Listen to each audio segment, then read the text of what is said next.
Bonsoir à tous, j'espère que vous allez bien. Cette semaine, j'ai le grand plaisir de recevoir l'artiste rappeur Chaotique 747. Bonsoir Karim, bienvenue. Bonsoir, encore merci pour votre accueil. Avec plaisir. Alors vous êtes en pleine finition de votre nouvel album et vous fourmillez de 1000 projets, on va en parler parce qu'il y en a énormément. Mais avant tout, on rappelle votre parcours pour ceux qui ne vous connaissent pas encore. Vous êtes un enfant de la DAS et très rapidement, vous avez trouvé dans le rap la solution pour vous évader, pour guérir vos maux par les mots. Comment le rap est venu à vous? Seul dans sa chambre de foyer, en train d'écouter Ayam, en train de lire les paroles, et puis commencer à développer un certain amour pour la langue française, jusqu'au jour où j'ai voulu prendre la plume, et je voulais être un peu différent de certains copains qui faisaient aussi ce style de musique. Donc il y a eu le développement de l'écriture, et après il y a eu d'autres développements qui ont fait que j'ai voulu vraiment garder cette optique, ce vocabulaire propre, et surtout donner des émotions aux gens.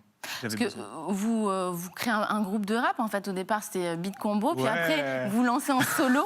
Et alors, comme vous dites, vous voulez vous démarquer des autres groupes de rap qui, eux, parlent d'armes, de violence, de drogue. Vous, votre leitmotiv, c'est sans armes, ni haine, ni violence. C'est ça, mais déjà, le fait d'entendre parler de Beat Combo sur votre plateau, c'est quelque chose qui m'émeut particulièrement, parce que surtout, on est en train, ça faut pas le dire, mais en train de se reformer pour faire un titre. Donc ça fait 15 ans qu'on n'a pas bossé ensemble.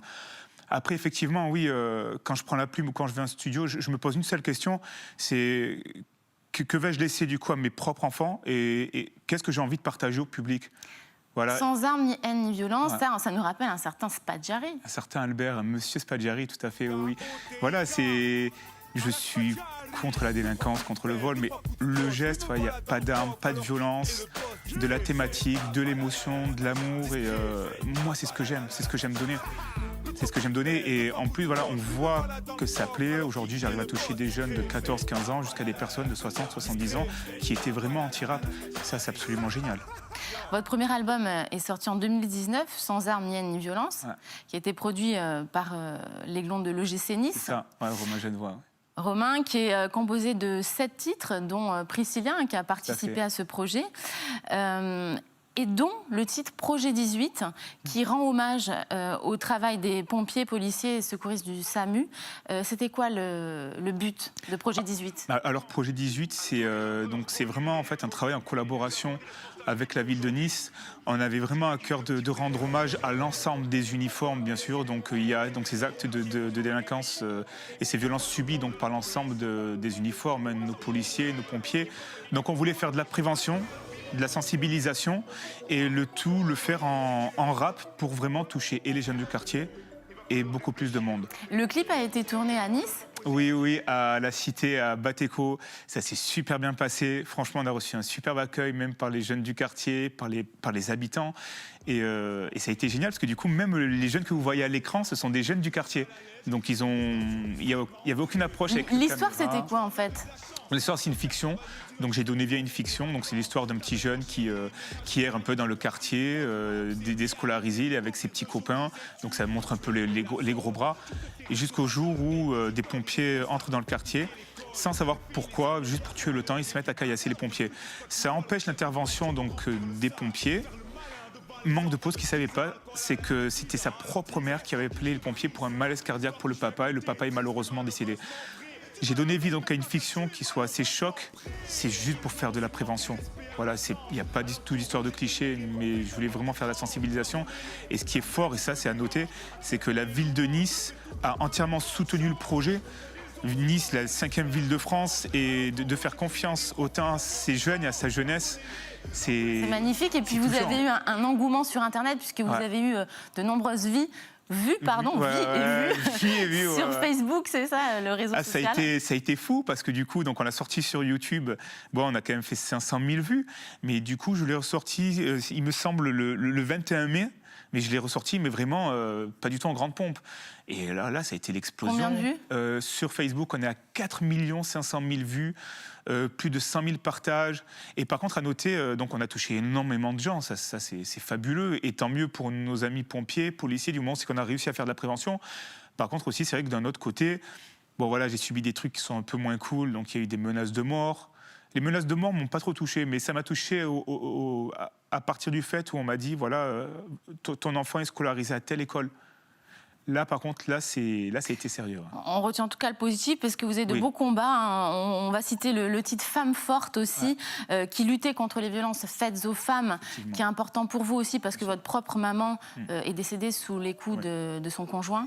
Oui. C'est important de valoriser ces combats. Ma maman a connu ça et si du coup mon propre passé peut servir d'exemple, de leçon aussi, encore une fois, toujours dans ces thèmes de prévention, de sensibilisation, si ça peut servir à d'autres hommes, à d'autres femmes aussi, de libérer la parole, comme on voit d'ailleurs en ce moment, tant mieux. Tant mieux. Autre projet que j'ai beaucoup aimé, c'est Petits Anges, qui a été tourné en featuring avec Saïd du groupe Saïd Ayam. Du groupe Ayam. J'ai trop envie qu'on regarde un extrait. Avec plaisir. On regarde tout de suite. Avec grand plaisir.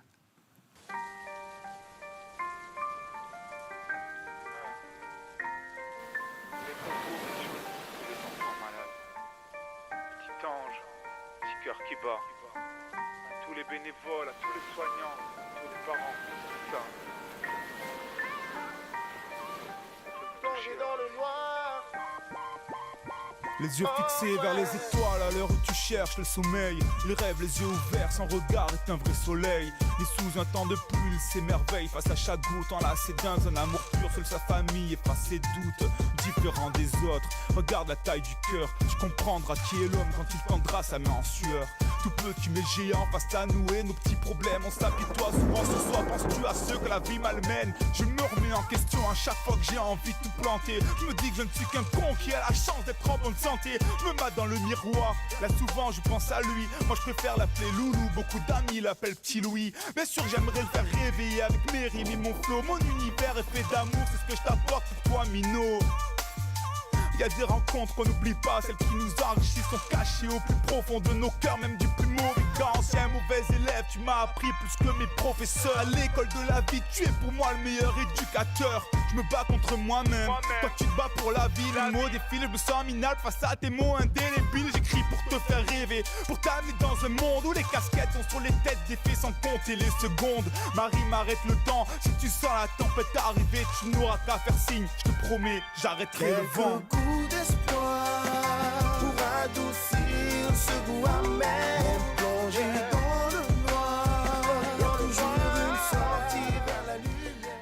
Le clip a réuni une quarantaine de vedettes françaises. Franck Dubosc, on l'a vu, hein, soprano, Yannick Noah, Amir, Pascal Légitimus. Et ce clip avait permis de récolter des fonds pour la fondation L'Enval, car le but de ce clip, c'était de parler des enfants malades. Effectivement, c'était de mettre donc, les enfants malades en lumière et aussi donc, le travail des hospitaliers.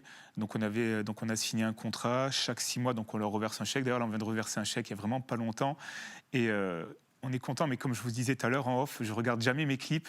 Et le fait de le revoir maintenant, il est trop beau. Je suis content et d'ailleurs je remercie aussi chaleureusement Priscilla Betty parce qu'elle m'a aussi beaucoup aidé à voir certaines stars et puis toutes les stars qui sont venues, surtout aussi l'OGC Nice, c'est cool. Ouais. Pendant le premier confinement, vous avez aussi valorisé les personnes qui nous ont aidés, qui ont été là dans les hôpitaux, etc. Vous avez fait 56 vidéos en 56 jours, le rap du confinement. C'était vital pour vous de créer du lien avec tout le monde. J'avais besoin. En fait, le confinement, donc c'est le fameux confinement du 1er mars, très serré. Voilà, moi-même, je suis atteint d'une maladie qui touche mon système pulmonaire et je commençais vraiment à stresser. Et c'est venu très vite. Une vidéo par jour, un rap par jour. Donc oui, j'ai parlé des pompiers, de tout. Ça a été tout et n'importe quoi. D'ailleurs, va te laver, là, on regarde des images. J'ai demandé aux internautes voilà, dans ma douche. C'était une folie, mais quelque part dans cette folie, c'est que... Vous avez fait participer tout le monde. J'ai fait participer beaucoup de gens en France. On a rigolé, on s'est marré. Et puis en fin de compte, c'était vraiment une parenthèse. Et on a oublié le Covid, on a oublié tout ça. C'était génial. Alors, un nouvel album, excusez-moi, est en préparation, enregistré d'ailleurs avec l'ingé son, l'ingénieur du son d'Ayam. Un album qui est beaucoup plus humain. Vous nous avez permis de diffuser un petit extrait qui est en cours, qui a été écrit et qui est en cours de réenregistrement, c'est ça Oui, voilà, on travaille encore sur l'album actuellement et je suis vraiment content que ce soit votre émission et vous, Dorothée, qui diffusez ces premières notes. Franchement, ça me touche. Ça s'appelle Lune. Lune. On écoute. Ouais. On m'a demandé pourquoi je bosse, on m'a demandé pourquoi je m'acharne. Je leur ai dit écrire des proses, il n'y a que ça que j'ai dans le crâne. Quand je prends le mic devant mes gosses, j'endosse le rôle du papa calme. Une fois sur scène, les têtes hautes, j'endosse le rôle du papa cramé. Celui qui taffe toute l'année, celui qui redonne vie à une fleur aux pétales fanés. Je reste impossible à canner. Impossible à calmer, celui qui veut briser mes rêves n'est pas né. On m'a dit accroche-toi, un jour tu toucheras la lune. On m'a dit arrête là ou tu finiras sans Franchement, ça me touche. C'est quoi l'histoire de ce titre? L'histoire de ce titre, il est avant tout dédié à mon fils et ma fille, c'est-à-dire, voilà, ne vous fixez pas de limites. Si vous avez des rêves, foncez. Par contre, il va falloir se réveiller beaucoup plus tôt, à 5h, 4h du matin. Rêvez, foncez, travaillez, soyez sérieux dans tout ce que vous entreprenez, que ce soit professionnel, musical ou autre. Et ce qui me touche aussi, c'est que cet album-là, il a été fait grâce au rap du confinement. C'est-à-dire qu'on me demandait, les internautes me disaient, mais fais une cagnotte, nous on met des sous. Et je voulais pas parce que je trouvais que c'est, je sais pas, j'étais pas bien. Et puis le tout dernier jour, il y a eu le déconfinement et je l'ai fait. Et vous avez obtenu combien dans cette cagnotte? Quasiment 10 000. 10 000. Mais ça c'est vous vite sert monté. en fait, à tourner des clips Ça me sert, oui, à avancer parce que je suis un artiste indépendant.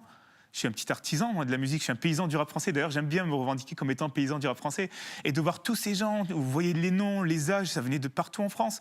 Et le pire, c'est que donc là, je me suis coupé des réseaux sociaux. Je reviens d'ailleurs, et aussi grâce à vous et d'autres médias. Et les gens sont toujours là. Et ils attendent cet album-là. Donc oui, il va s'appeler Humain. Il sera beau.